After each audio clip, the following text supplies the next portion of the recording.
Here we have the current stock market outlook for Broadcom Incorporated, stock ticker AVGO. Before we begin with today's chart analysis, if you find these educational materials to be helpful in your trading, please remember to click the like and subscribe buttons and leave your thoughts below in the comments section so that other traders can find this information more easily on the platform. So what we're going to be looking at first here is the daily time frame. Each candle on this time frame represents a full day's trading period. And as we can see, we are starting to now break to new highs for this stock at the moment. These prior highs came in at 185.16. These near-term highs, let's get an exact number here. I think we have to update this here. Okay, no, this is the same high. Actually, it's showing as a different price here, 186.42. So it looks like that was adjusted during the previous session. So overall, this is a new all-time high for the stock, and we are starting to see a little bit of a pullback here. It is interesting to me that we're seeing NVIDIA and Broadcom that are trading right around record territory at the same time. I think the market is starting to wake up to the fact that Broadcom is not as boring as it sounds. This is a major AI play, and these two companies are closely related in terms of the hardware that is developed by these two companies. Of course, it's not exactly the same, but in order to run a data center, you need the products that Broadcom produces. So, these are both vital aspects to the equation here as far as building an AI data center is concerned. So as we can see, we're starting to form a bit of a double top right around this 186.50 area. That does give us a little bit of a resistance zone that could be formidable here. And I do think that a lot of this price action is probably going to be guided by NVIDIA going forward. But we do need to look at the specific price action for this stock, and we do need to sort of reassess the Fibonacci measurements here that we have done in the past, because we do now have a new all-time high that has posted. So looking to the downside here, this does give us some interesting price levels to watch. If we sort of move in here closely, I can also drill down in the shorter term time frames, but we'll start with a bit of a broader view first. As we can see, there is a critical support level that is developing right around this 23.6% Fibonacci retracement. That would be from the move that extended from roughly 135 to roughly 186.50. So that would be this price movement here. And then as we can see, the 23.6% Fibonacci retracement zone does come into contact with this 20-day exponential moving average, and also the price lows that were generated during the October 15 trading session. So specifically, this would have come in at 173.37. This is a price zone that we were watching previously. So this is really the main line in the sand of the downside to watch here. If we do start to see share prices break below that area, I think that we could at least be in store for a period of sideways consolidation, possibly trading in a bit of a neutral manner here. And we will also be looking at some of the lower levels as well to get sort of a bearish perspective as well. But first, I do want to take a look at the indicator reading here, because this is really kind of a jumbled mess at the moment.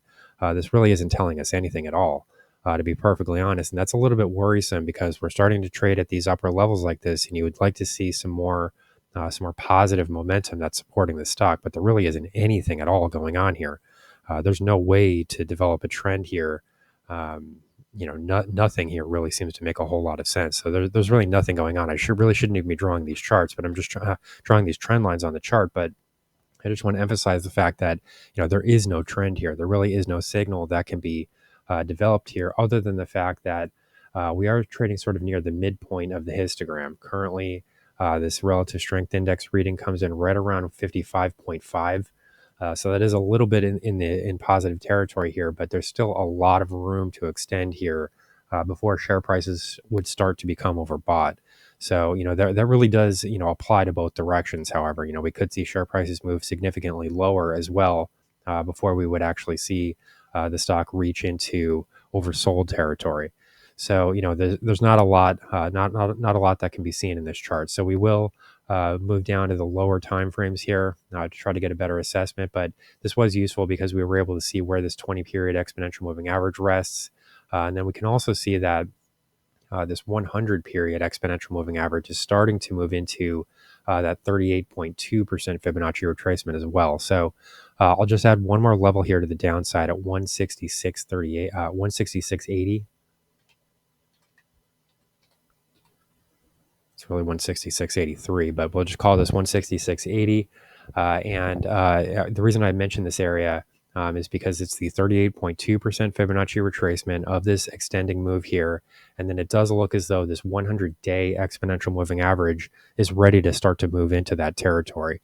So if we did see share prices move lower, I do think that this could be another support zone that could be used for buying opportunities. So just briefly here, we will move down to the hourly price chart because I do want to look at some different indicator readings here. That was a very disappointing indicator reading on the daily price chart. There really was not much information there.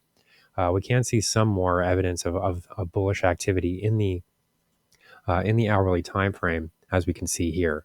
So this is a little bit more encouraging because this tells us that these price movements to the top side are being at least supported by positive bullish momentum in share prices.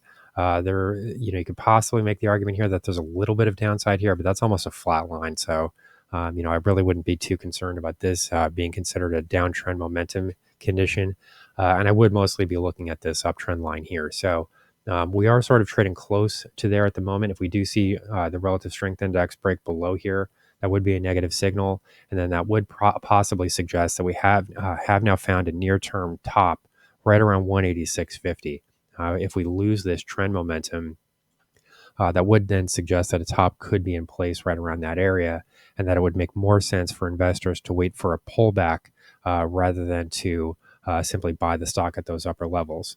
So as I pointed out previously, if we do see that type of condition develop, this main area that I would be watching here does come in right around 174, roughly 173.50. We're also seeing this 200-hour exponential moving average that's coming into contact with this area as well. So on both the daily and the hourly time frame, there are some important signals that should be watched here. And this is one reason why it's good to look at multiple timeframes, because those timeframes can give us different trading signals. So here's the current stock market update for Broadcom, stock ticker AVGO. Our high value trading strategies membership is currently available for a limited time for only $9.99 per month. These high conviction investment strategies are characterized by superior risk to reward metrics that target massive market beating returns over time. Join now to outperform the market. Lock in this special introductory rate of just $9.99 per month for the entire lifetime of your membership and start trading stocks with the pros.